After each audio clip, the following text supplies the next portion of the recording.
Hello students, मैं Sandeep Singh welcome करता हूं आपका मैग्नेट ब्रेन्स हिंदी में, जो प्रोवाइड कराता है आपको free education from class 6 to 12th। मतलब यहां पे आपको कुछ वीडियोस देखने के बाद किसी भी तरीके का गोल्ड सब्सक्रिप्शन या प्रीमियम सब्सक्रिप्शन लेने की बिल्कुल भी जरूरत नहीं पड़ती, क्योंकि हम लेकर के आते हैं क्वालिटी कंटेंट्स एक्सपीरियंस टीचर्स के साथ, वो भी फ्री ऑफ कॉस्ट।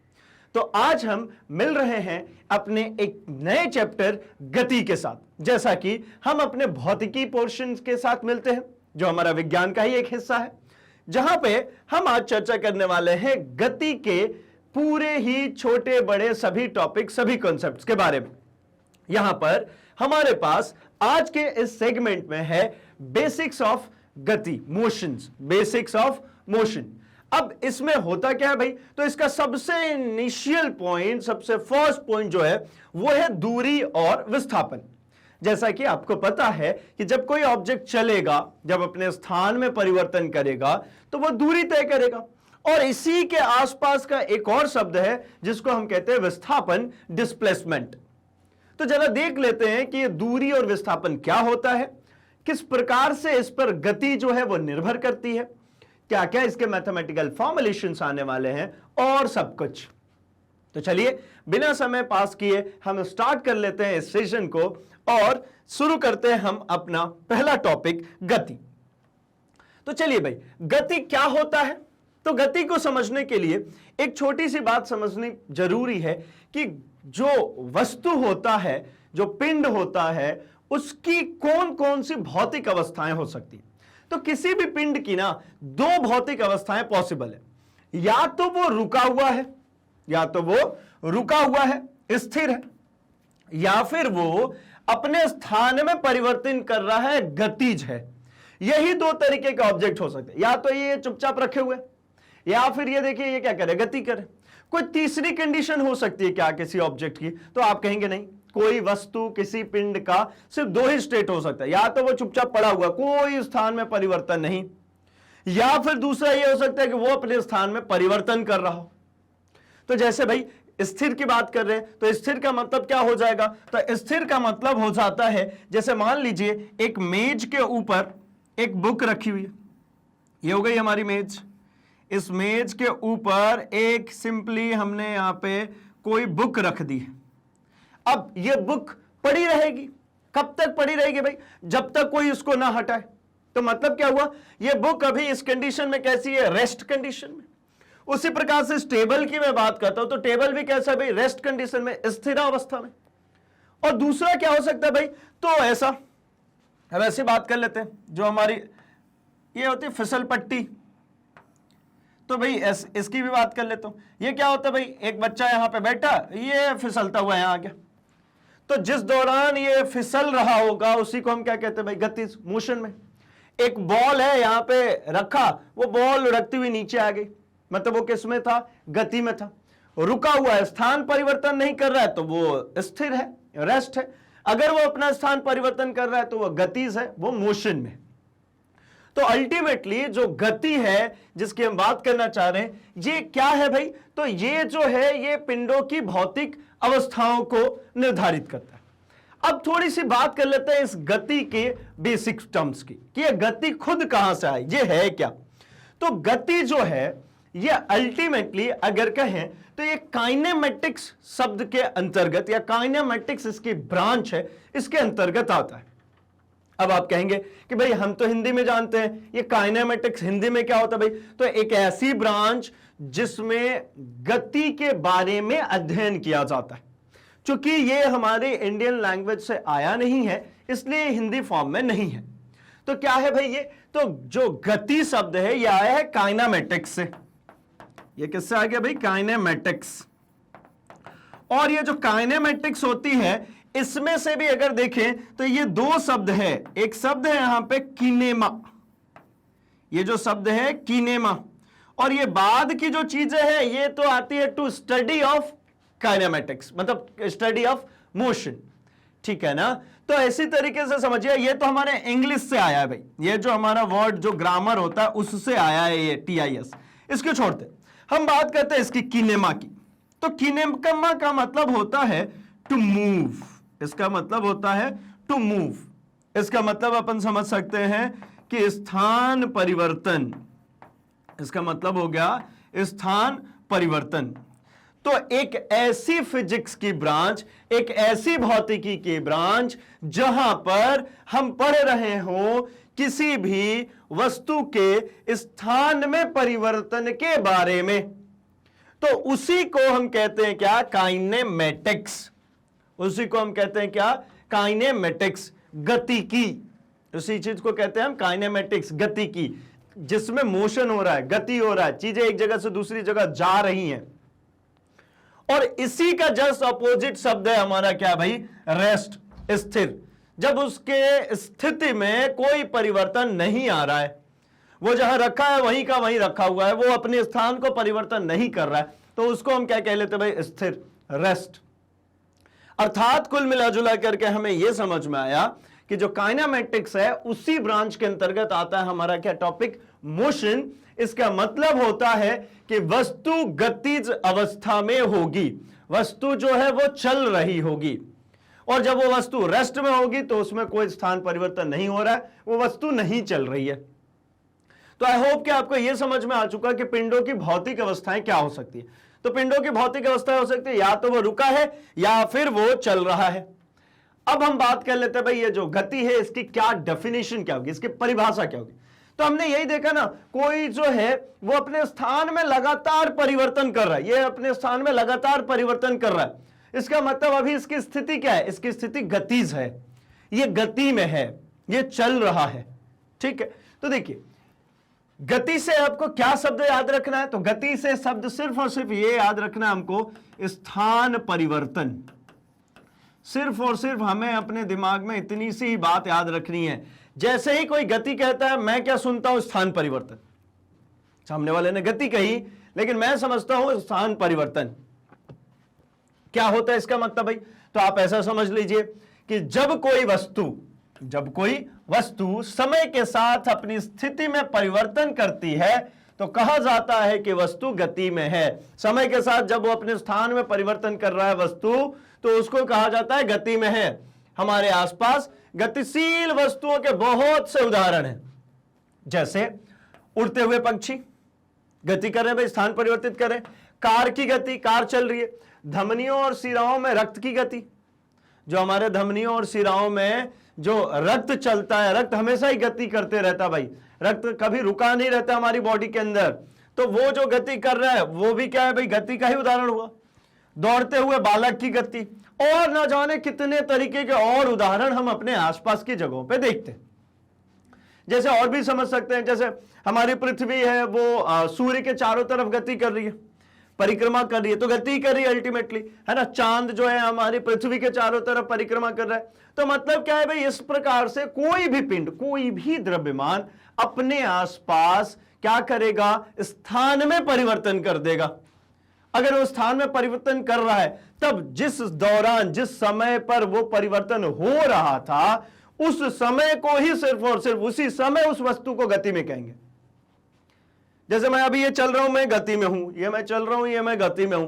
अभी मैं रुक गया, अब मैं गति में नहीं हूं, मैं अभी गति में था, अभी हूं नहीं। मतलब वो समय भी इंपॉर्टेंट है, जिस समय वो अपना स्थान परिवर्तन कर रहा है, उसके दौरान हम कहेंगे उस वस्तु को कि वो वस्तु गत्यावस्था में, गतिज अवस्था में। और विरामावस्था का मतलब, रेस्ट का मतलब क्या हो जाता है भाई? कि वो चल ही नहीं रहा, रुका हुआ। तो चलिए, गति के बारे में हमको समझ में आ गया कि जब कोई वस्तु समय के साथ अपनी स्थिति में परिवर्तन करती है तो कहा जाता है कि वस्तु गति में है। सिंपल, मैंने ये तो बोला कि गति जैसे ही बोलूंगा आपको समझ में आना चाहिए क्या? स्थान में परिवर्तन। समय के साथ वस्तु स्थान में जब कभी परिवर्तन कर रही है तो उसी दौरान, उसी समय, उसी अंतराल को हम कहते हैं क्या भाई? उसी समय के अंतराल के समय में जब वो चल रहा है उसको कहते हैं हम गति। चलिए, तो ये तो हो गया भैया गति। अब हम जरा बात कर लेते हैं गति के प्रकार की, ये कितने प्रकार से संभव है। तो देखिए, एक तो गति हो गई हमारे पास लीनियर मोशन, रेखीय गति, और दूसरी हमारे पास वृत्तीय गति, सर्कुलर मोशन। दो तरीके से गति संभव है। या तो आप ऐसा हो भाई सीधे सीधे, जैसे मैं ये चल रहा हूं, ये सीधे गया, अभी यहां से बिल्कुल ऐसा सीधे सीधे चल गया, तो ये क्या हो गया भाई? ये रेखीय गति होगा। सीधे स्ट्रेट लाइन में इस तरीके से, जैसे कार अगर चलेगी तो कैसी चलेगी? ऐसे स्ट्रेट लाइन में चलेगी। और वृत्तीय गति का मतलब क्या होता है? तो वृत्तीय गति का मतलब वृत्त से नहीं है। वृत्तीय गति का मतलब वृत्त से नहीं है। कोई भी एक ऐसा व्यक्ति, जैसे ये चला इस ए पॉइंट से बी पर गया, सी पर गया, डी पर गया, ए पर वापस आ गया, फिर वही काम करेगा क्या भाई? ए से चला बी पर गया, सी पर गया, डी पर गया, फिर से ए पर वापस आ गया। मतलब जब जब जब जब ये ऐसा काम करता रहेगा तो इसको क्या कहेंगे? वृत्तीय गति। वृत्तीय गति का मतलब आप ऐसा समझ सकते हैं कि वो अपने रास्ते को बार बार दोहरा रहा है। अगर वो अपने रास्ते को बार बार दोहराता रहेगा तो उसको कहेंगे वृत्तीय गति कर रहा है भाई। जैसे जरूरी नहीं है कि ये चौकोर पथ पे ही चले। चलिए इसकी हम बात कर लेते हैं भाई। ये षष्ठभुजाकार है, ये देखिए चल रहा है, ये चल रहा है, ये चल रहा गया, फिर चलना शुरू करेगा, फिर वापस चला गया। तो ये भी क्या है? वृत्तीय गति का उदाहरण। अगर वो अष्टभुजाकार होगा तो भी वो वृत्तीय गति का उदाहरण, और अगर वृत्ताकार पथ पर ही चल रहा होगा तो वो भी वृत्तीय गति का उदाहरण। अच्छा, इन जगहों पे क्या हो क्या रहा है? आखिर ऐसी क्या चीज बदल रही है? तो एक छोटी सी बात समझेंगे वृत्तीय में। वृत्तीय गति में हुआ यूं कि ये ए से बी पे सीधा आया, बी से सी पर सीधा गया, सी से डी पर सीधा गया, डी से ए पर सीधा गया। मतलब कुल 4 बार इसने अपनी दिशा बदली। और जब ये षष्ठभुज बना तो षष्ठभुज बनते समय इसने कितनी बार बदल दी भाई? षष्ठभुज है ना, तो देखिए 1 2 3 4 5 6, कितनी बार दिशा बदल गई? 6 बार। वैसे ही अष्टभुज में कितनी बार दिशा बदल जाएगी? तो देखिए ए से एक इधर दिशा में है, 2 3 4 5 6 7 8, यानी कुल 8 बार मुड़ा। और वृत्तीय गति में तो भैया असंख्य बार, हर जगह पे ही वो मुड़ ही रहा है। हर जगह पे ही वो क्या हो रहा है भाई? वो मुड़ ही रहा है, हर जगह पे मुड़ रहा है। तो वो क्या बनेगा? वृत्त, है ना। एक ऐसा रास्ता जिसके हर बिंदु पर दिशा बदलती चली जाए और वो हमेशा ये फिक्स पॉइंट के से दूरी जो है वो समान है, ऐसा समझ लीजिए। इसकी जो सारी त्रिज्याएं जो है वो समान है और हर बिंदु पे इसकी दिशा बदले तो वृत्ताकार पथ हो गया। तो वृत्तीय पथ का, वृत्तीय मोशन का मतलब क्या हुआ भाई? सिर्फ वृत्त नहीं है, एक ऐसा मोशन जो अपने आप को बार बार रिपीट करे। तो मतलब ऐसा कह सकते हैं भाई कि जब कोई किसी वस्तु को सरल रेखीय पथ पर गतिमान हो तो उसे सरल रेखीय गति कहते हैं, ठीक है। और वृत्तीय गति किसको कहते हैं भाई? कि जब कोई कण एक निश्चित बिंदु को केंद्र मानकर उसके चारों ओर एक वृत्तीय पथ पर एक समान चाल से चलता है तो उसकी गति एक समान वृत्तीय गति कहलाती है, ठीक है। और इसके लिए क्या एग्जांपल होगा भाई? जैसा घड़ी की सुई की जो नोक है उसकी जो गति हो रही है, उसी तरीके से रेखीय की बात करें तो जब कोई वस्तु सदैव एक सरल रेखा में गति करती है तो उसकी गति सरल रेखीय गति कहलाती है। जैसे सीधी सड़क पर चलती हुई कार, भाई सीधी सीधी चल रही है तो वो सरल रेखीय गति कर रही है। चलिए, तो ये तो हो जाता है भाई हमारा क्या? गति के प्रकार। अब हम जरा कुछ चर्चा करते हैं, कुछ चीजों को और सीखते हैं। चूंकि हमने भौतिकी की, ऐसा कह सकते हैं कि ये हमारी प्राथमिक क्लास होती है, जो कक्षा 9वीं है, जो 9th क्लास है, जहां से आपकी जो ये स्प्लिट अप्स है ना, मतलब साइंस के 3 स्प्लिट अप्स जो फिजिक्स, केमिस्ट्री और बायोलॉजी, उसमें जो फिजिक्स की सबसे फाउंडेशन, सबसे जो बेसिक क्लास है, जो साइंस की सबसे बेसिक क्लास, वो यही है। और पहला ही चैप्टर हमारे पास जो आता है वो आता है क्या भाई? गति। तो जब यही सबसे बेसिक, सबसे पहला चैप्टर है तो हमें बहुत सारी चीजें और भी सीखने की जरूरत है। क्योंकि जैसा कि हमने पहले ही कमिटमेंट किया है कि हम पढ़ेंगे नहीं, हम सीखेंगे। तो जब हम सीखेंगे तो हमें कुछ और रिक्वायरमेंट्स होंगी। जरा उन रिक्वायरमेंट्स के बारे में बात करते, जरा उसको सीखते हैं कि उसकी यूटिलिटी क्या है, किस प्रकार से उसको समझेंगे, किस प्रकार से ये चलेगा।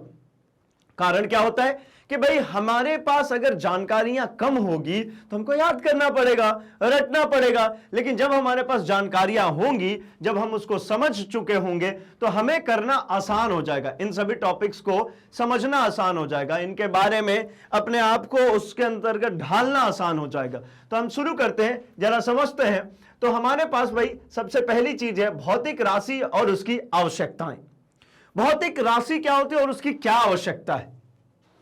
तो पहले तो मैं बात कर लेता हूं भौतिक राशि की।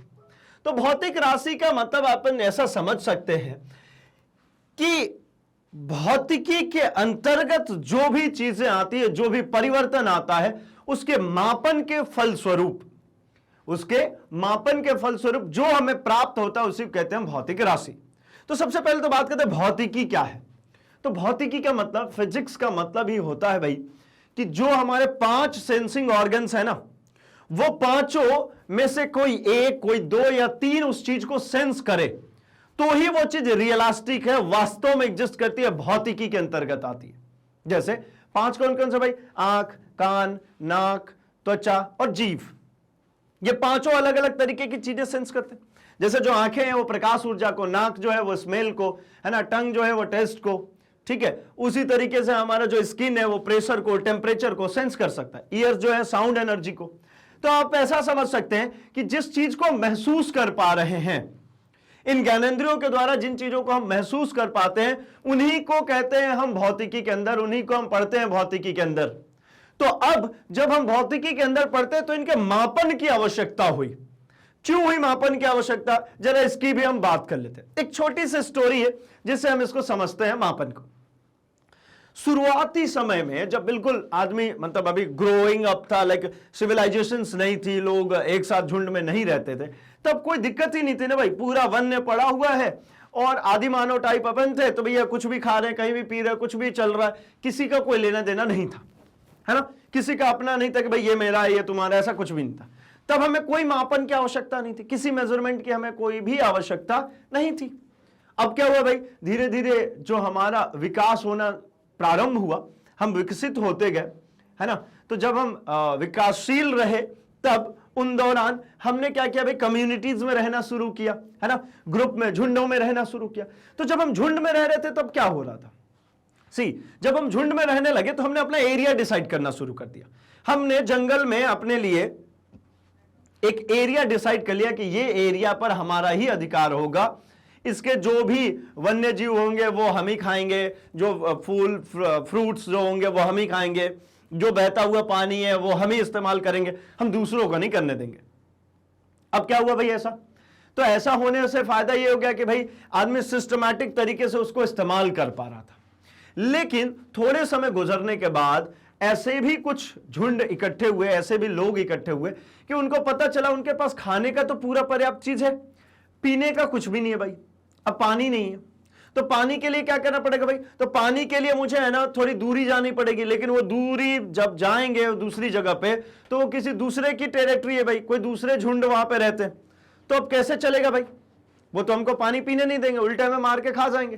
तो भाई क्या करें? उस समय लोगों ने क्या करना शुरू किया? तो लोगों ने किया क्या कि ये समझौता हुआ कि भाई ये काम करो, तुम पानी के नजदीक हो, मतलब आप ऐसा समझ लीजिए, एक ए है और एक बी है ना, ये ऐसी पहाड़ियां हैं, इन पहाड़ियों पे ये ए वाला जो ग्रुप है ये इधर ऊपर कहीं पे रहता है, और जो बी वाला ग्रुप है ये नीचे तले में रहते हैं, और इधर कहीं पानी की भी व्यवस्था है, थोड़े बहुत खाने की भी व्यवस्था है।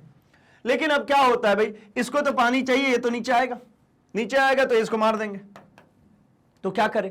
तो इन लोगों ने समझौता किया, उन्होंने कहा कि एक काम करो, देखो हमारे पास ये ऊपर साइड पे सूखे मतलब पेड़ बहुत है, यहाँ पे फल फ्रूट्स लगे हुए हैं, आप में से लोग आओ और यहाँ पे फल फ्रूट्स खाओ और हमें नीचे जाने दो भैया पानी पीने। तो भाई अब क्यों जाने देंगे? शुरू में तो कहा चलो ठीक है भैया ऐसा कर लेते हैं, उधर जा रहे हैं, खा रहे पी रहे।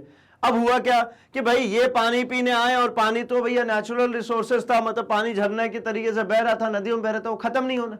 ये बी वाले गए और इनके सभी खाने पीने की चीजें पूरा निपटारा करके आ गए, साफ कर दिया जंगल ही। पता चला कि भाई ये जो है ना, जो पूरे फल फ्रूट्स को खाता था साल भर में, 2 महीने में ये लोग मिलकर के पूरे साफ कर दिए। अब इसका पानी तो खत्म नहीं हुआ, ये तो बह ही रहा है ना भैया पानी, इसको कोई क्या दिक्कत है? आप पियो, जितने मर्जी पियो, नहाओ धो, जो मर्जी पढ़ाई करो।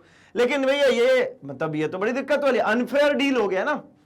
तो अब क्या समझ में आया इनको कि नहीं यार ये तो गड़बड़ चीज है। तो इनने क्या शुरू किया, इनने कहा बी वाले से ए ने कि भाई ऐसा नहीं चलेगा, आपका एक आदमी आएगा खाने तो हमारा 5 आदमी जाएगा क्या पानी पीने। अब क्या होगी बात? मतलब ऐसा हो गया कि मतलब कुछ लोग इधर आ रहे हैं, कुछ लोग इधर जा रहे हैं, लेकिन उसको कंपेयर करना शुरू कर दिया, तुलना करना शुरू कर दिया कि भाई अभी इस प्रकार से नहीं चलेगा जिस प्रकार से सबसे पहले चल रहा था। धीरे धीरे ऐसे ही हमारी सिविलाइजेशन जैसे जैसे ग्रोथ करने लगी, तो लोगों को नीड होने लगी अपनी आवश्यकताओं की पूर्ति के लिए, तो लोग एक दूसरे से कम्युनिकेट करना शुरू कर दिया। जैसे मेरे पास कोई चीज है, उसके पास कोई चीज नहीं है, तो मुझे देगा, मैं उसको दूंगा। ऐसा करके हमने क्या किया, एक दूसरे की नीड्स को फुलफिल करना शुरू कर दिया।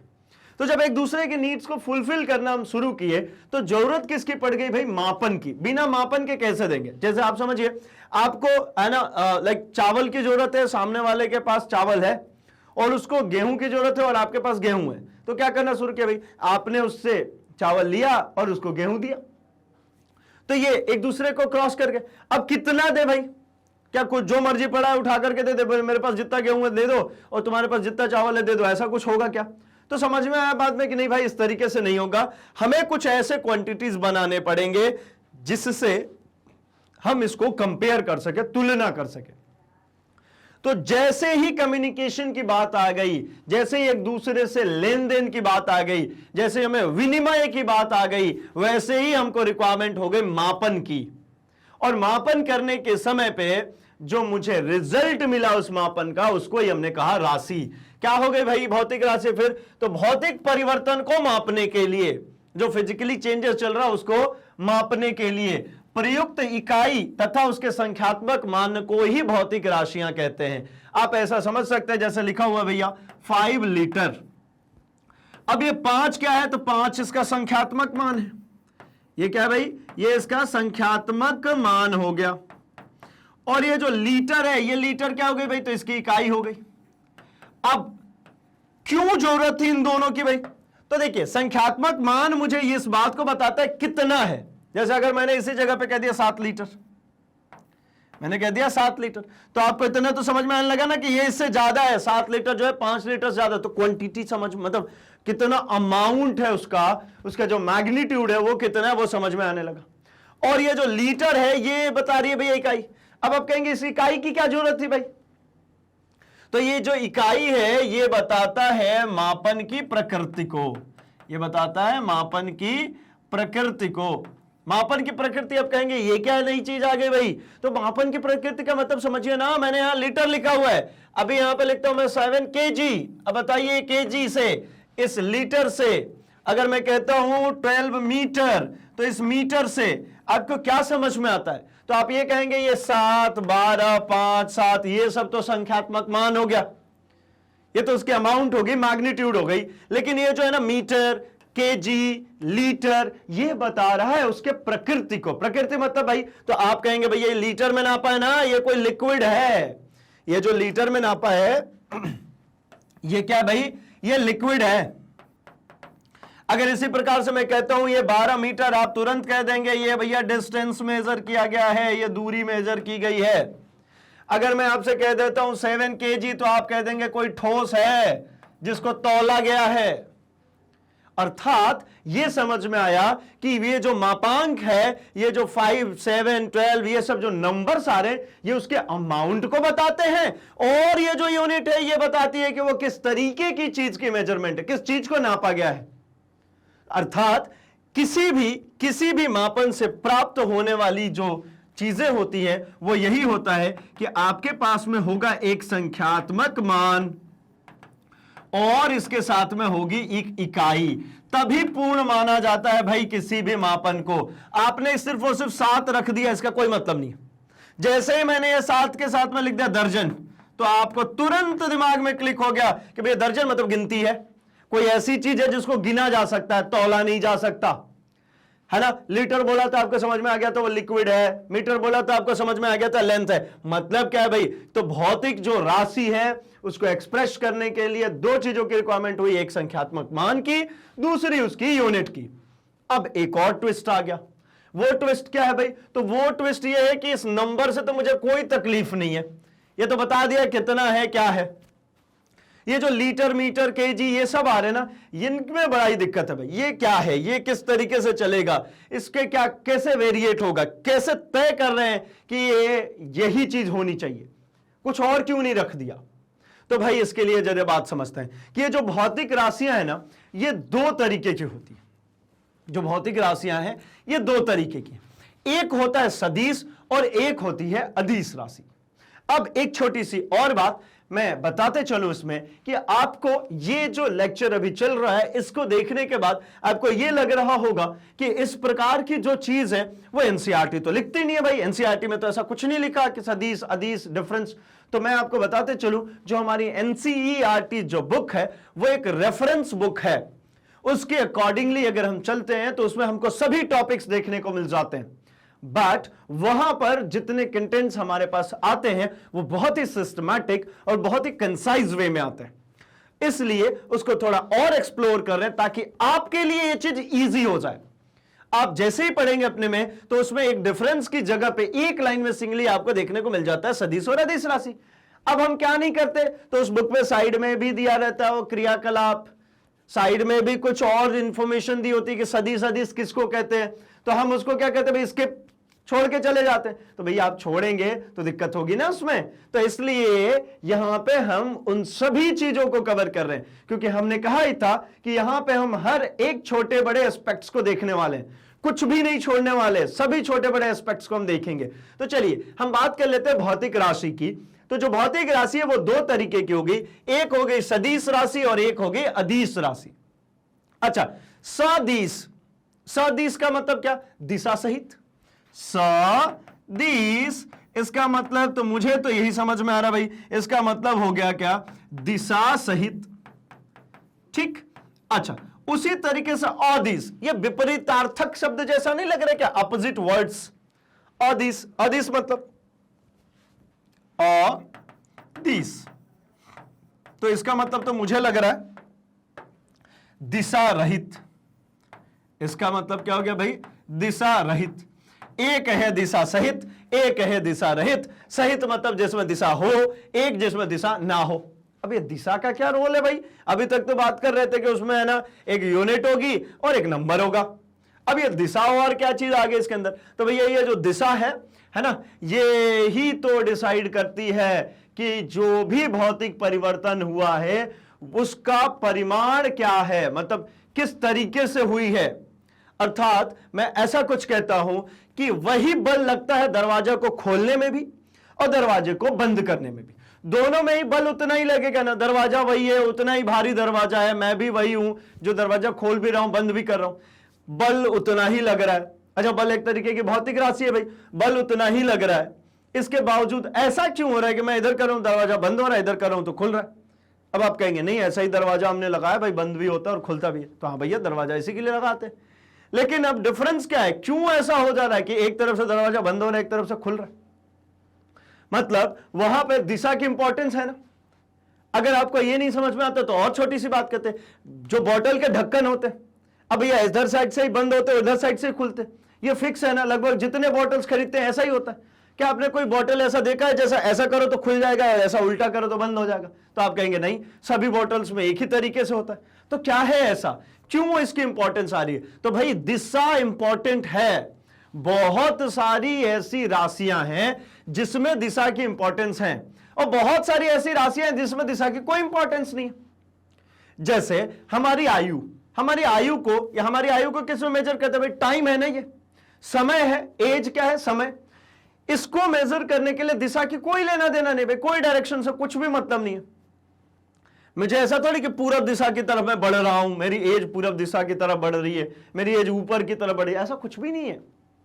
अगर मैं बात करता हूं किसी भी ऐसा कोई क्वांटिटी की जिसमें क्या दिशा की इंपॉर्टेंस ना हो, मतलब दिशा की कोई लेन देन ही ना हो, तो उसको हम कहते हैं भाई क्या, उसको हम कहते हैं अदिश। और अगर ऐसी क्वांटिटी जिसमें दिशा का लेन देन हो, जैसे हमने बात करी बल, तो उसको कहते हैं हम सदिश। आपने साइकिल चलाई होगी, साइकिल में भी देखा है वो जो वियरिंग्स होती है जो हम पैडलिंग करते हैं, वो जब ऐसा फ्रंट साइड में करते हैं, मतलब क्लॉकवाइज जब चला रहे होते हैं तो चलती है साइकिल, और जब एंटी क्लॉकवाइज चलाते हैं तो नहीं चलती है भाई, रुक जाती है। रुक जाती है क्या, इन द सेंस वो चलती ही नहीं है, उसमें फोर्स नहीं इंपार्ट हो पाता है पहियों के ऊपर। तो मतलब ऐसी क्वांटिटीज, ऐसी राशियां जिनके पास दिशा हो सदिश कहलाती हैं, और ऐसी क्वांटिटीज जिसमें दिशा ना हो अदिश कहलाती हैं। उदाहरण हेतु मैं यहां पे लिख लेता हूं, जैसे बल, अभी हम पढ़ेंगे भी इसके बारे में, ठीक है। बल के साथ में इधर के साथ में अगर मैं लिखता हूं तो मैं इसमें लिख लेता हूं आयु, और मुझे लिखना हो तो मैं लिख सकता हूं इसके साथ में कार्य, ठीक है। इसमें अगर लिखना चाहूं तो इसमें लिख सकता हूं मैं वेग, इसमें मैं लिखना चाहूं तो इसमें लिख सकता हूं चाल।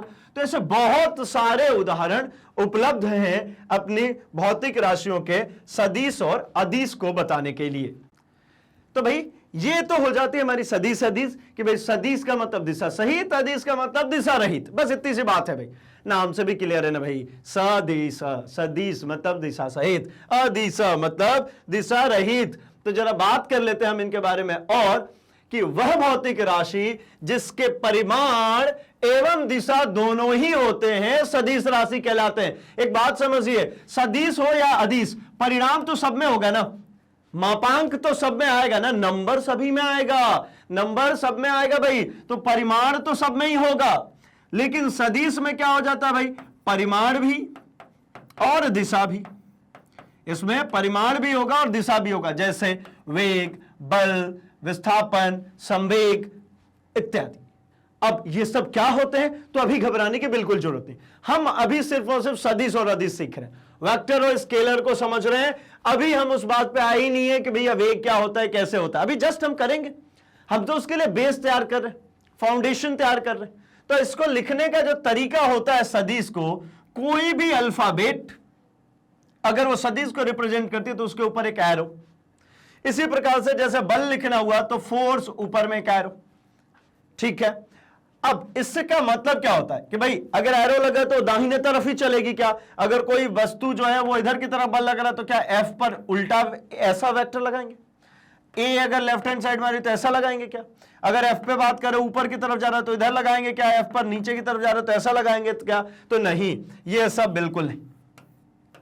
वेक्टर को रिप्रेजेंट करने का, सदिश को रिप्रेजेंट करने का एक तरीका है कि उस अल्फाबेट के ऊपर एक एरो लगा दीजिए, और वो हमेशा राइट हैंड साइड में ही लगेगा भाई, हमेशा ही ये राइट हैंड साइड में लगेगा। जैसे पी संवेग है तो ऊपर एक एरो, और वो राइट साइड में ही लगेगा। ऐसा कुछ नहीं है, ये एरो नहीं बता रहा है कि वो लेफ्ट है राइट है, ये एरो सिर्फ बता रहा है कि इसमें दिशा की इंपॉर्टेंस है, इसमें दिशा को ध्यान में रखना जरूरी है। अगर इसमें दिशा का ध्यान नहीं रखा जाए तो दिक्कत हो सकती है।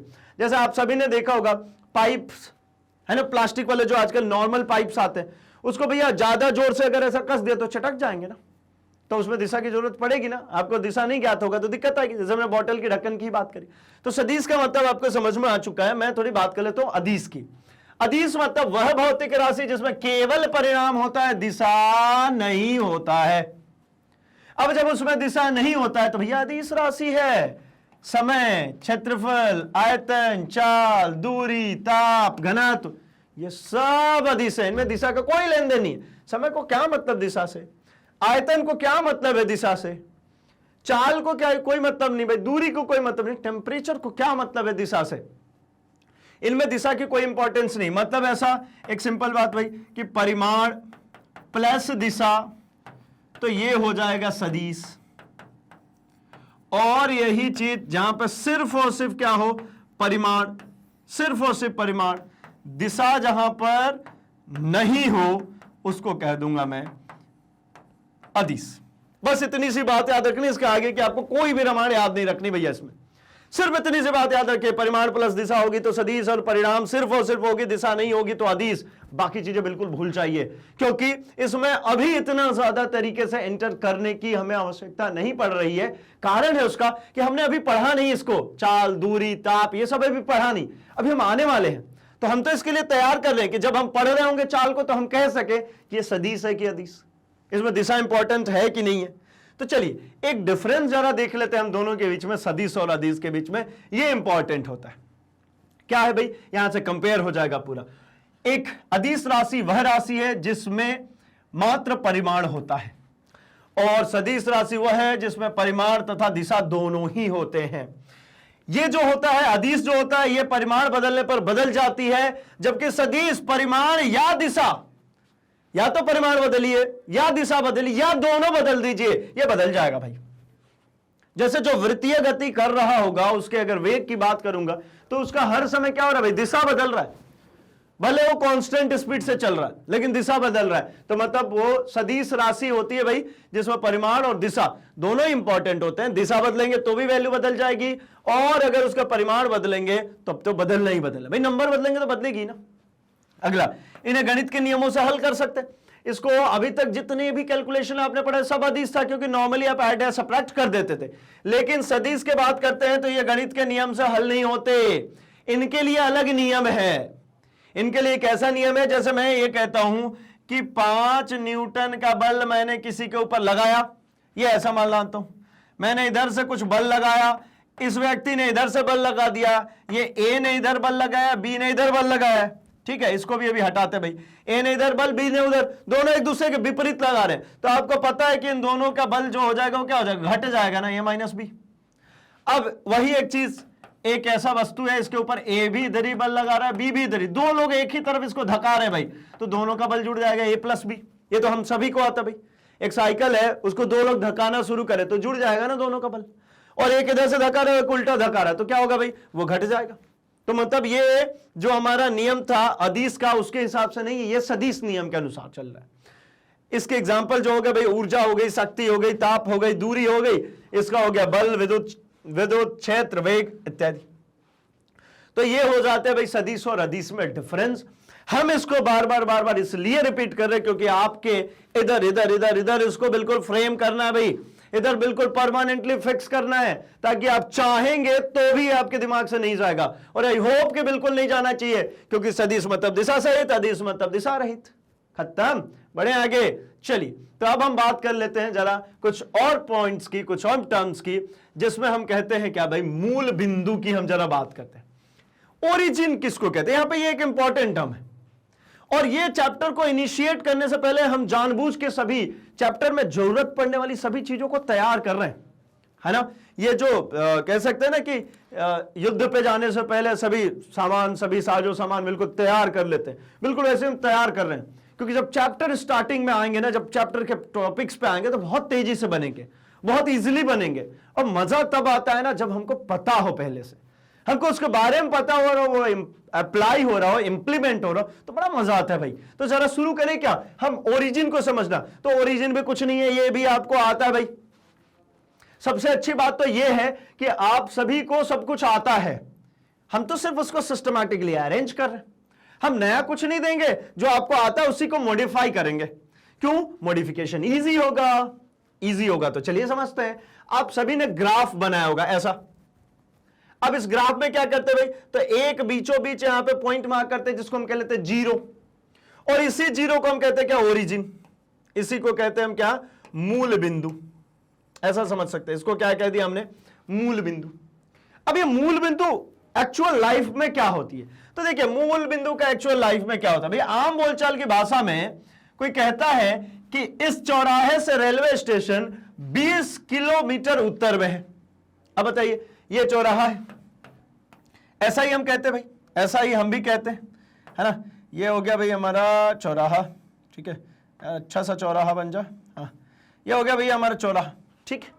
अब इस चौराहे से कहा जा रहा है, इधर के साइड में हमने कह दिया, है ना, इस चौराहे से उत्तर में, चलो उत्तर भी बना ही लेते भाई, ऊपर उत्तर ऐसे ही दिखाते ना, ऊपर की तरफ, उत्तर में ये 20 किलोमीटर आगे चलेंगे तो यहां पे हमको क्या मिल जाएगा, रेलवे स्टेशन। ठीक है, क्या मिलने वाला है, रेलवे स्टेशन। अच्छा, कोई ये कह दे कि यहां जो चौराहा है, यहां से जो मिठाई की दुकान है ना, सबको ही पसंद होता है भैया, है ना, तो अपन भी बात कर लेते हैं। जो स्वीट्स की शॉप है वो यहां से ईस्ट में है 10 किलोमीटर, पूर्व दिशा में है 10 किलोमीटर दूरी पे। अब क्या हुआ, ये चौराहा मूल बिंदु हो गया ना, ये रेफरेंस पॉइंट हो गया ना। इसी को कंपेयर करके एक कहता है कि भैया स्टेशन 20 किलोमीटर है, एक कहता है कि भैया हमारा पूर्व साइड में चलोगे 10 किलोमीटर तो मिठाई की दुकान है। मतलब क्या हो गया, ये हो गया मूल बिंदु, ये रेफरेंस पॉइंट हो गया, इसी को कहते हैं मूल बिंदु। मूल बिंदु का रेफरेंस पॉइंट का मतलब क्या है, जिससे कंपेयर किया जाना है, जिसकी तुलना में सब कुछ को देखना है, उसी को हम कहते हैं मूल बिंदु। जैसे हम अपने घर को मूल बिंदु मानते हैं अपने लिए, कहीं भी चले जाएं हम क्या समझते भाई, घर से पास आए हैं, घर से दूर आए, घर से बहुत दूर आए हैं, घर से पूरब की तरफ है, घर से पश्चिम, भाई एट द फाइनल एंड आपको कहां जाना है, घर वापस। तो घर आपका जो हो गया वो क्या हो गया, मूल बिंदु, वही होता है आपका ओरिजिन। वैसे ही कोई ग्राफ में जब हम बात करते हैं तो दो अक्ष की मैं बात कर लेता हूं। एक अक्ष हो जाती है हमारी क्षैतिज और ये दूसरी अक्ष हो जाती है ऊर्ध्वाधर। एक अक्ष हो गई क्षैतिज और दूसरी अक्ष हो गई ऊर्ध्वाधर। ऊर्ध्वाधर मतलब वर्टिकल, हाइट पे, ऊंचाई पर, और क्षैतिज मतलब समतल पर। तो इसमें क्या होगा भाई, तो दोनों लाइन से ये एक पॉइंट पे मिलती है जिसको हम कहते हैं ओरिजिन। अब यहां से अगर दाहिने बढ़ता हूं तो देखिए पॉजिटिव इधर बढ़ता हूं, नेगेटिव इधर बढ़ता हूं, पॉजिटिव नीचे बढ़ता हूं, नेगेटिव। मतलब अगर मैं किसी पॉइंट को मार्क करता हूं तो मैं ऐसा मार्क करूंगा कि भाई अगर एक पॉइंट है यहां पे तो इस पॉइंट की क्या वैल्यू होगी, तो आप कहेंगे एक्स अक्ष पे 2 और ये वाई अक्ष पे भी 2। इसका मतलब इस पॉइंट की वैल्यू होगी 2,2। वैसे ही अगर आप बात करते हैं तो यहां से देखिए ये -3 हो गया ये, और यहां से ये -1, तो इसकी वैल्यू क्या हो जाएगी -3, -1। लिखते कैसे भाई, पहले x फिर y। तो ये हो जाता है भैया ग्राफ में भी। तो अब इन सभी का मूल बिंदु क्या है, तो मूल बिंदु ओरिजिन ये रहा, ओ या 0 कह लेते हैं, बिल्कुल जो बीचों बीच में होगा। अब इसी प्रकार से हमारे लिए अब रेफरेंस पॉइंट्स के क्या मतलब होंगे, तो हमारे लिए अब रेफरेंस पॉइंट के मतलब गति में ऐसे होंगे कि हम जब कभी गति करते हैं ना, तो क्या होता है कि गति जो करने वाला व्यक्ति है या गति करने वाला जो पिंड है वो तब तक गति में नहीं समझ में आती जब आप किसी दूसरे से कंपेयर ना करें। अब मैंने कैसा कहा भाई, अब आपको मैं बोल दूं कि आप एक कार के अंदर बैठे हैं और आप कुछ इस प्रकार से बैठे हैं, ऐसा नीचे मुंडी करके नीचे। अब कार चल रही है, आपको हिल डुल रही है तो महसूस हो रही है, लेकिन जब तक आप खिड़की से बाहर नहीं देखेंगे, किसी दूसरे वस्तु को, अपने कार के अलावा किसी दूसरे वस्तु को नहीं देखेंगे, तब तक आपको थोड़ी पता चलेगा कि कार गति में। क्योंकि आपके आजू बाजू ऐसा नीचे आगे पीछे ये सब कैसा होगा, ये सब तो रेस्ट में है ना, रुका हुआ है ना।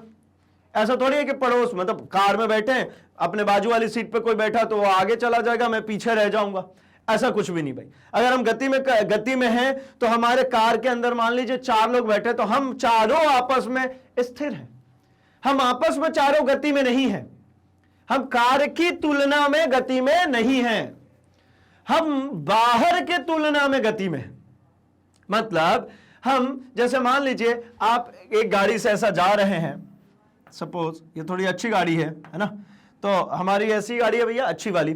अब इसमें क्या होगा कि आप अपने आप को कंपेयर कर लेंगे, मान लीजिए यहाँ पे एक पेड़ है, ठीक है, पेड़ भी अच्छा है तो थोड़ा सा अच्छा ही पेड़ बना लेते हैं भाई, ये। अब क्या करेंगे भाई, अच्छा पेड़ बंधा हुआ लग रहा है क्या, चलिए इसको भी हटाते हैं, पूरी गाड़ी हट गई यार, चलो भैया ये रही गाड़ी, इस बार की थोड़ी अच्छी बनी, ये आ गई पेड़।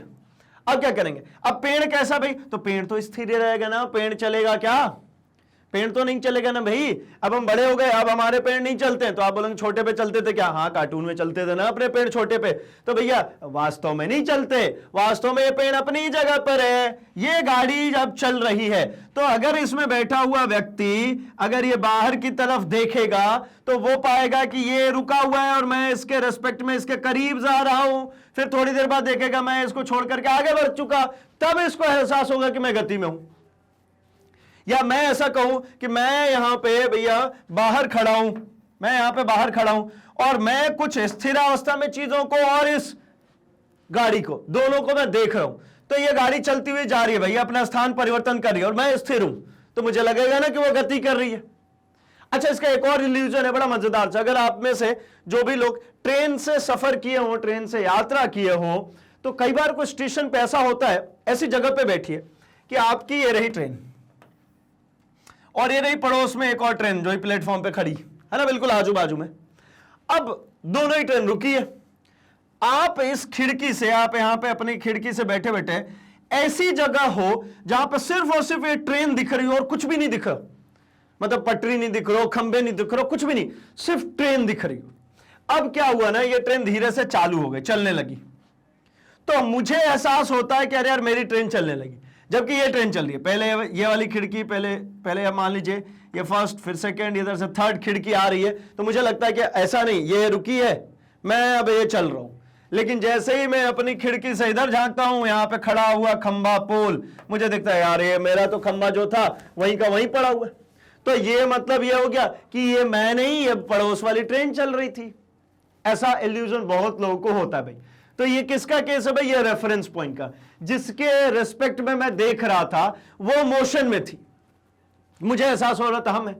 जैसे आपको ये तो एहसास होता ही है ना कि भाई कोई कितना भी कह ले साइंस के अकॉर्डिंगली कि पृथ्वी सूरज की परिक्रमा करती है, लेकिन आप कहते होंगे नहीं यार ऐसा नहीं होता, मैंने देखा सूरज जो पूरब साइड में उगते हैं और शाम को पश्चिम में ढल जाते हैं, तो भाई सूरज ने गति किया ना, हमने कहां किया। तो ये उसी प्रकार का इल्यूजन है, गति अल्टीमेटली हम कर रहे हैं, लेकिन महसूस ऐसा हो रहा है कि सूरज कर गति। ठीक है, तो चलिए रेफरेंस पॉइंट आई होप आपको समझ में आ चुका है कि जब कोई वस्तु गति कर रहा होगा तो वो किसी की तुलना में गति कर रहा होगा। जैसे हमने कहा ट्रेन में अगर 10 लोग गति कर रहे हैं, 10 लोग बैठे हुए हैं ट्रेन के अंदर, तो वो 10 की आपस में बात की जाए तो वो स्थिरावस्था में बैठे हैं ना, स्थिरावस्था में आपस में कोई भी चीज एक दूसरे को ले सकते हैं, दे सकते हैं, कोई तकलीफ नहीं। लेकिन वही क्या एक ट्रेन से दूसरे ट्रेन की कंपैरिजन करें तो भैया नहीं कर सकते ऐसा काम। जैसे आपने ऐसा देखा होगा कि आप साइकिल चला रहे हैं, पड़ोस से आपका दोस्त भी साइकिल चला रहा है, कोई चीज शेयर करनी होती है, बड़ा डिफिकल्ट होता है कि आप उसके वेग को, उसके चाल को मैनेज करिए और उसको चीजें शेयर कीजिए। लेकिन वही जब आप ऐसा काम कर रहे होते कि आप साइकिल पे बैठे हैं, पीछे एक आपका दोस्त बैठा, उससे आप लेन देन कर सकते, क्योंकि वो दोनों आपस में आप स्थिर हैं। लेकिन आप अपने आप को तुलना करेंगे रोड से तो आप गति में हैं, आप बिल्डिंग से कंपेयर करेंगे तो आप गति में।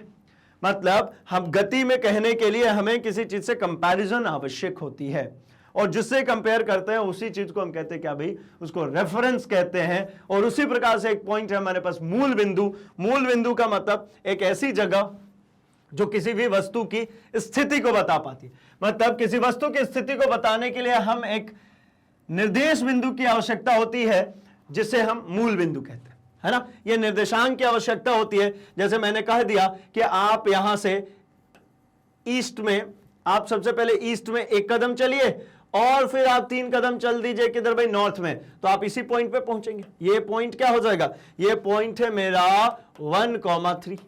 तो इसी चीज को कहते हैं भाई क्या, मूल बिंदु, और मूल बिंदु से किसी वस्तु की स्थिति। तो चलिए अब और आगे बढ़ जाते हैं इस रेफरेंस पॉइंट के बाद। तो सबसे पहले हमारे पास आ जाता है इसमें दूरी।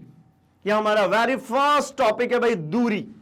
क्या होता है दूरी? तो दूरी आप ऐसा समझ सकते हैं कि किसी वस्तु द्वारा किसी समय अंतराल में तय किए गए मार्ग की लंबाई को उस वस्तु द्वारा चली गई दूरी कहते हैं।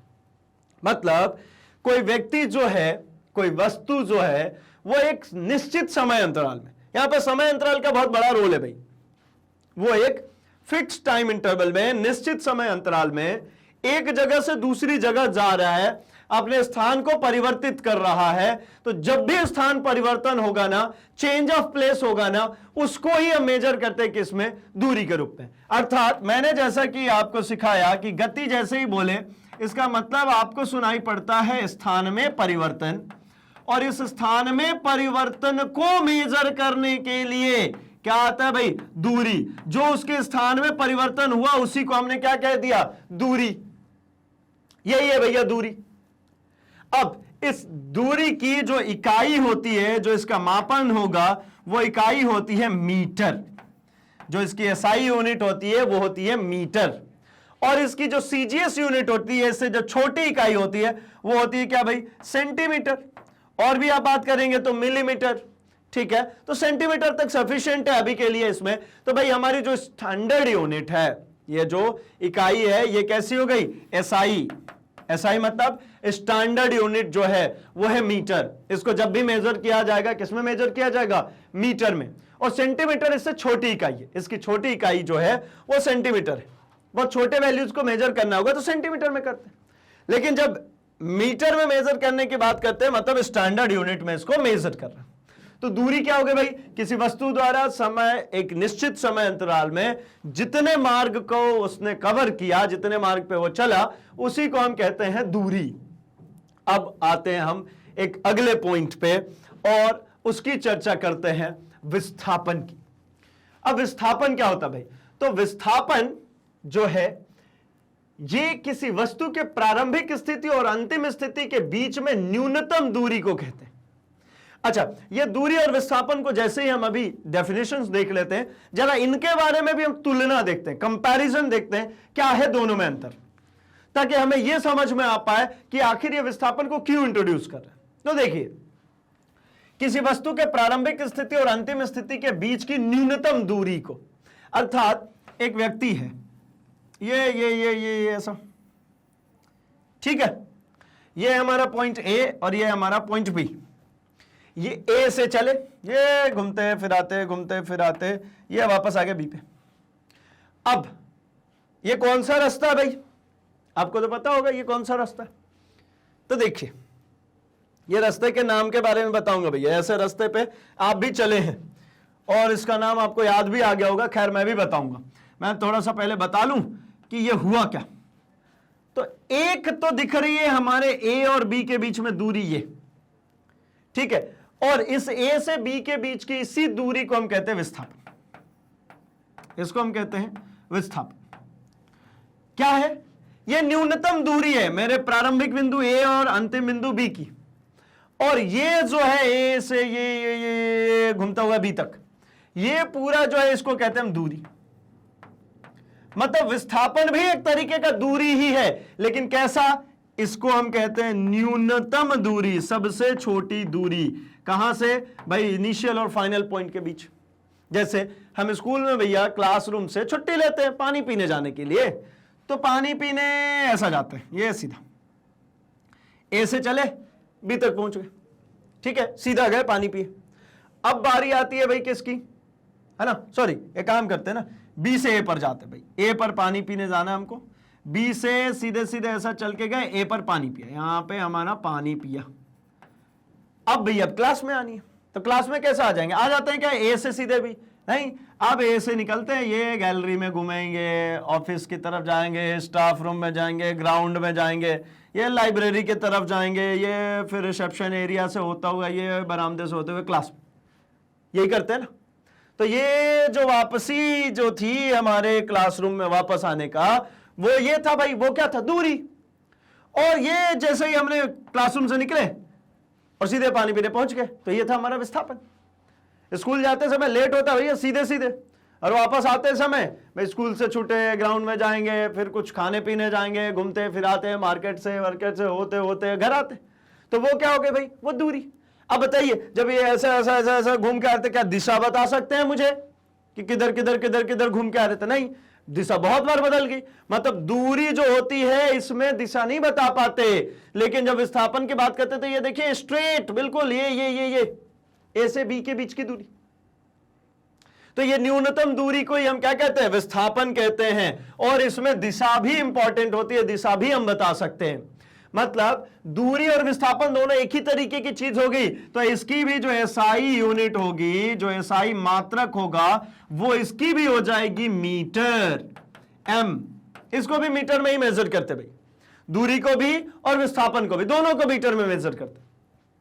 बस दोनों में डिफरेंस क्या था? डिफरेंस यह था कि जो दूरी था वो टोटल पाथ था, कुल तय की गई दूरी थी, और जो विस्थापन था वो शॉर्टेस्ट पाथ था, न्यूनतम पाथ था। कहां? प्रारंभिक और अंतिम बिंदु के बीच। तो जरा देख लेते हैं इन दोनों के बीच में डिफरेंस, और वहीं पर इसके बाकी के फैक्टर्स को भी समझने की कोशिश करते हैं। तो दूरी तथा विस्थापन में अंतर देखिए भाई। दूरी मतलब यह वस्तु द्वारा तय किए गए मार्ग की कुल लंबाई होती है। इसके लिए मैं एक छोटा सा डायग्राम प्लॉट करता हूं, जरा उसके हिसाब से देखते हैं। सी, ये हमारी है बिंदु ए, ये हो गई हमारी B, C, D, E, F, ये बी, ये हो गया सी, ये हो गया हमारा डी, ये हो गया हमारा ई, ये हो गया हमारा एफ। अब इससे समझते हैं तय की गई कुल दूरी कितनी है भाई? तो आप कहेंगे A B C D E F, ये तय की गई कुल दूरी है। क्या इसमें दिशा बता पाएंगे? तो बिल्कुल नहीं भाई, ये हर बार दिशा बदल गई, हर पॉइंट पे आके दिशा बदल गई। लेकिन जब विस्थापन की बात करेंगे तो विस्थापन जो है वो है एफ से ए, फाइनल से इनिशियल, फाइनल से इनिशियल, अंतिम बिंदु से प्रारंभिक बिंदु के बीच का। तो ये कौन सा है भाई? तो ये वाली दूरी है,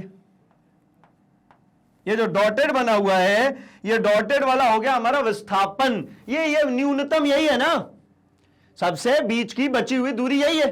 जैसे अगर किसी को कह देते ये ऐसा चल गया, अब ये तो हो गया भैया ए बी सी, ये A plus A B plus B C, ये तो हो गया दूरी। और विस्थापन कितना है? तो आप कहेंगे भैया ये जो विकर्ण है इसका ये विस्थापन है, ये विस्थापन है, यही है ना उसकी सबसे न्यूनतम दूरी। कौन? ए सी विस्थापन है, जबकि A B plus B C ये क्या है? ये दूरी है। क्लियर होगा कि भाई जो न्यूनतम दूरी होगी दो पॉइंट्स के बीच की, वो होती है क्या? विस्थापन। और इसमें हमेशा एक बात याद रखेंगे, फाइनल माइनस इनिशियल, अंतिम से प्रारंभिक। अच्छा, यहां पे मैं ऐसा जोड़ क्यों दे रहा हूं? क्या प्रारंभिक से अंतिम करेंगे तो गलत हो जाएगा क्या? तो नहीं, मेजरमेंट में कोई गलती नहीं आएगी, लेकिन ये एक वेक्टर क्वांटिटी है तो यहां पर दिशा की महत्ता बढ़ जाती है और दिशा को निर्धारित करने के लिए एक माइनस चिन्ह आता है। अगर दो चीजों का चिन्ह समान है, प्लस प्लस है, तो दोनों एक ही दिशा में। दो चीजें माइनस माइनस है, मतलब दोनों ही विपरीत दिशा, दोनों ही एक ही दिशा में होंगी वो भी। लेकिन ऐसा कह सकते हैं कि अगर मान लीजिए दो लोग इधर जा रहे हैं, दोनों को प्लस प्लस से निर्धारित किया, तो अगर ऐसे आ रहे हैं दो लोग तो इनको क्या कहेंगे? दोनों को माइनस माइनस कहेंगे। अगर दो लोगों की दिशा समान होगी तो चिन्ह भी समान होगा। ये दोनों की बात करें तो ये भी प्लस, ये भी प्लस, ये भी माइनस और ये भी माइनस, किंतु एक ऐसा और एक ऐसा, तो अगर इसको प्लस कहते हो तो इसको माइनस कहो। अगर आपने इसी में ऐसा कहा कि नहीं भैया ये मेरा माइनस है तो ये मेरा प्लस हो जाएगा। अर्थात मैं ये कहना चाहता हूं कि अगर आप स्कूल से घर जाने को नेगेटिव काउंट करते हैं तो घर से स्कूल आना पॉजिटिव होगा। घर से जब स्कूल आएंगे तो पॉजिटिव, तो स्कूल से घर जाएंगे तो नेगेटिव। मतलब क्या हुआ? आप यहां से चल करके गए स्कूल से घर और घर से स्कूल, यानी कुल विस्थापन कितना हो गया भाई? 0। जहां से चले थे वहीं के वहीं आप वापस आ गए, यानी कुल विस्थापन आपका 0। अब एक बात बताइए, आप तो दूरी चले ना, आप तो ये समझिए ये स्कूल है, ये घर है, यहां से यहां तक के बीच की 5 किलोमीटर की दूरी थी, तो 5 किलोमीटर गए, और स्कूल से फिर वापस घर आए तो फिर से 5 किलोमीटर आए, यानी कुल कितना चले? तो कुल कहेंगे भैया 10 किलोमीटर। लेकिन यही चीज जब विस्थापन में बात करेंगे तो मैं कहूंगा भैया कुछ नहीं, अगर घर से स्कूल जाने को पॉजिटिव तो ये नेगेटिव, मतलब ये 0 विस्थापन, जहां था वहीं आ गया। ठीक है, तो मतलब ये समझ में आता है कि भाई एक में दिशा की इंपॉर्टेंस है और एक में दिशा की इंपॉर्टेंस नहीं है। तो देखिए इसमें दिशा की इंपॉर्टेंस नहीं है, यह अदिश है, और विस्थापन सदिश है, मतलब इसमें दिशा की इंपॉर्टेंस है। ये सदिश राशि है, इसमें दिशा की इंपॉर्टेंस है भाई। अच्छा, दूरी हमेशा धनात्मक होगी, दूरी जो होगी हमेशा कैसी होगी? पॉजिटिव। जबकि हम बात करेंगे विस्थापन की तो ये जो है पॉजिटिव, नेगेटिव और 0 तीनों ही हो सकता है। ये पॉजिटिव भी हो सकती है, नेगेटिव भी हो सकती है और 0 भी हो सकता है। कैसे हो सकता है भाई? कि अगर मान लीजिए जिधर बल लगा रहे, जिधर की तरफ चल रहे उधर ही विस्थापन हो रहा है तो पॉजिटिव, विपरीत दिशा में हो रहा है तो नेगेटिव, और अगर जहां से चले वहीं वापस आ गए तो 0, है ना? यहां से चले और यहीं पे वापस आ गए तो कितना विस्थापन हो गया? 0। मतलब 0 का मतलब ये हो गया कि प्रारंभिक बिंदु और अंतिम बिंदु दोनों एक ही होगी, तो वो हो जाएगा क्या भाई? शून्य विस्थापन। इसी प्रकार से हम बात कर लेते हैं दूरी की, तो दूरी में ये क्या होता है भाई? ये विस्थापन से बड़ा होगा या बराबर होगा, जबकि विस्थापन की बात करें तो दूरी से छोटा अथवा बराबर होगा। ये क्या केसेस होते हैं भाई? तो एक चीज समझिए, अगर आप एक स्ट्रेट लाइन में चलेंगे, एक सरल रेखा में चलेंगे, तो सरल रेखा की परिभाषा क्या होती है भाई? तो दो बिंदुओं के बीच की जो न्यूनतम दूरी होती है, दो बिंदुओं के बीच की सबसे छोटी रेखा सरल रेखा कहलाती है। अगर मैं ऐसा चल गया तो ये देखिए बड़ी रेखा है, ये नीचे से जो बनाया है ये कर्व बड़ी रेखा है, तो सबसे छोटी रेखा सरल रेखा है। मतलब इस केस में क्या हो गया भाई? दूरी और विस्थापन दोनों बराबर हो गए, ये विस्थापन भी उतना ही हुआ है, दूरी भी उतना हुआ। लेकिन इसके अलावा अगर मैं दूसरा पाथ ले ले तो कुछ भी चेंज कर दिया, ये ऐसा चेंज कर दिया, मतलब ये क्या हो गया? ये बड़ा हो गया ना, ये दूरी हो गई और ये विस्थापन हो गया। अब देखिए दूरी बड़ी है, कर्व बड़ा होगा, स्ट्रेट लाइन छोटा होगा। तो अर्थात इससे यह समझ में आता है कि ये जो है दूरी से छोटी होगी अथवा बराबर होगी। ठीक है, दूरी से बड़ी नहीं हो सकती। इसमें बात कर लेते हैं, यह मार्ग की लंबाई पर निर्भर करता है भाई, और इसको मार्ग की लंबाई से कोई लेना देना नहीं है। विस्थापन को वहां से रास्ता है कि नहीं है से मतलब नहीं है, उसको ए से एफ के बीच में मतलब है। अब ये एफ ए के बीच में कोई रास्ता है नहीं है, इसे कोई लेना देना नहीं है। आप तो ऐसा समझिए कि एक ऐसा पुलिया है ना, एक ऐसा पुल है, ठीक है, आप यहां से चले ऐसा ये पुल क्रॉस करके यहां आ गए, तो ये जो चले पूरी दूरी है, लेकिन जो विस्थापन है वो ये है भैया, ये छोटी सी डिस्टेंस आर पार, भले रास्ता हो या ना हो। तो मतलब ये समझ में आता है कि यह मार्ग पर निर्भर नहीं करता, जो विस्थापन है ये मार्ग पर निर्भर नहीं करता है भाई। तो यहां पे क्लियर हो जाता है भाई दूरी और विस्थापन के बीच का अंतर, और यह भी क्लियर हो जाता है कि ये दोनों का जो यूनिट है वो मीटर ही है, दोनों को मीटर में ही मेजर करते हैं। क्योंकि ऐसा कह सकता हूं मैं कि हर एक विस्थापन दूरी है, हर एक विस्थापन दूरी होगा भाई, लेकिन हर एक दूरी विस्थापन नहीं हो सकता, ठीक है ना। तो चलिए यहां पर हमें यह क्लियर हो जाता है दूरी और विस्थापन के बीच में अंतर, और इस प्रकार से हमारा जो फर्स्ट पार्ट है, पहला पार्ट है, जहां पे हमें बेसिक सीखने को मिले, हमें सबसे छोटे छोटे कॉन्सेप्ट सीखने को मिले, वो होता है ओवर। अब बाकी के लिए क्या करें, तो बाकी के लिए अपने सर्च बॉक्स में डालिए magnetbrains.com, आपको इस तरीके से पेज ओपन हो जाएगा जहां पर आपके सभी क्लासेस के सिस्टमैटिक ऑर्डर में वीडियोस देखने को मिल जाते हैं। जैसे आप अगर सीबीएसई हिंदी मीडियम से टैप कीजिए, क्लास 9th के ऊपर टैप कीजिए, आपके क्लासेस के अकॉर्डिंगली मिल जाती है यहां पर। वहां पे अगर आप फिजिक्स पढ़ना चाहते हैं, आपने फिजिक्स को टैप किया, वॉच नाउ पे जैसे ही क्लिक करते हैं आपको इस तरीके से पेज ओपन हो जाता है जहां पर आपके सभी चैप्टर्स अरेंज्ड फॉर्मेट में मिल जाते हैं भाई, जिसके अंदर कॉन्सेप्ट वीडियोस, न्यूमेरिकल्स, आपके एक्सरसाइज के क्वेश्चंस, आपकी one shot revisions, previous year question papers, MCQs, यानी बहुत कुछ, और सब कुछ एक ही फोल्डर में अरेंज फॉर्मेट में, जहां पे आपको बिल्कुल भी भटकने की जरूरत नहीं पड़ती है। जैसे ही आप वीडियो को प्ले करते हैं, इस प्रकार से आपका वीडियो प्ले हो जाता है। आप कहीं पर भी इसको पॉज कर सकते हैं, स्क्रीनशॉट रख सकते हैं, नोट्स प्रिपेयर कर सकते हैं, और सबसे अच्छी चीज अगली वीडियो पर यहीं से जा सकते हैं। मतलब आपके जितने भी पार्ट्स हैं वो नेक्स्ट वीडियो करके यहीं पे चले जाएंगे और पूरे चैप्टर को इजीली एक ही जगह से आप देख सकते हैं। तो इतना सब कुछ हमारा चैनल आपके लिए लेकर के आता है, बिल्कुल फ्री ऑफ कॉस्ट। तो अभी के लिए इस वीडियो को लाइक कर दीजिए, इस चैनल को सब्सक्राइब, और इसको अपने दोस्तों में शेयर कर दीजिए, क्योंकि मैग्नेट ब्रेन्स हिंदी लेकर के आया है free education from class 6 to 12th, quality contents और एक्सपीरियंस टीचर्स के साथ, वो भी फ्री ऑफ कॉस्ट। तो बने रहिए मैग्नेट ब्रेन्स हिंदी के साथ। हम मिलेंगे अपने अगले वीडियो में अगले पार्ट के साथ। Thanks for watching.